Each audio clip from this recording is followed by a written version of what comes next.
When Stars Are Scattered by Victoria Jamieson and Omar Mohamed. This book is recommended for ages 9 and up, but like all of my recommendations, adults are sure to enjoy it as well. This graphic memoir does take place in a refugee camp, but provides readers with exceptional role models.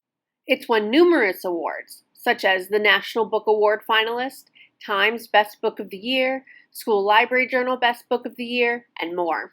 This graphic novel tells the story of Omar and his younger brother Hassan, who are Somalian refugees living in a refugee camp in Kenya.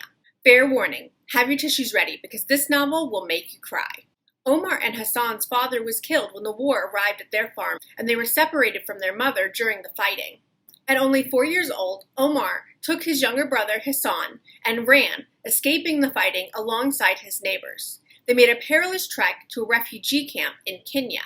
There, they were assigned to the care of elderly woman Fatuma, who serves as their foster mother. Their lives are a daily struggle in the camp. They spend hours waiting in line just to gather water. They have limited food rations, often going hungry at the end of the week waiting for the next meal distribution. There's a lack of medical care for Hassan, who suffers seizures and has an intellectual disability. Omar is dedicated to attending school, but has to find a balance between his education and assisting in care for his younger brother.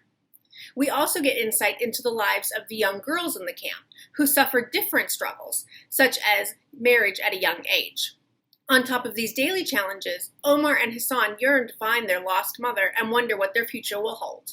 This memoir did an amazing job building the world that the brothers live in, both visually and through text. Full-page splash art, as well as pages crowded with smaller panels, depict the camp and its layout, showcasing the size and scope. It highlights the fact that there is no privacy or solitude in the camp, day or night. The brothers often seem lost in a crowd that appears to be organized disorganization. The artwork helps to build the world of the UN refugee camp that the boys live in, and the struggles that they go through daily. Struggles that no 11-year-old boy should have to experience. The fact that they can so easily navigate this chaotic scene on their own highlights the fact that they have grown up faster than they should have had to. We learn a lot about life in the camp through text, especially in the use of narrative text boxes. This is a complex story with a lot of experiences that will be unfamiliar to readers, young and old alike.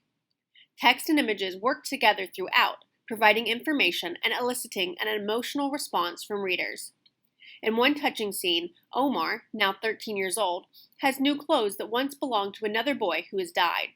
Omar is reflecting on wearing someone else's clothes. He holds his hand over his heart and thinks about the other boy and how his heart was beating right there where Omar's was.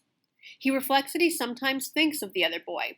Readers see Omar's empathy toward others, which helps us to feel empathy toward Omar and so many other refugees around the world. Throughout his struggles, Omar serves as a role model to readers.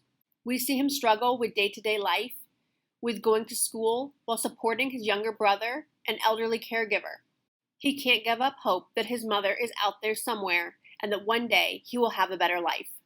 This graphic novel is both heartbreaking and inspirational. Readers young and old will be drawn into the story of Omar and Hassan and their struggle both to survive and to find their mother.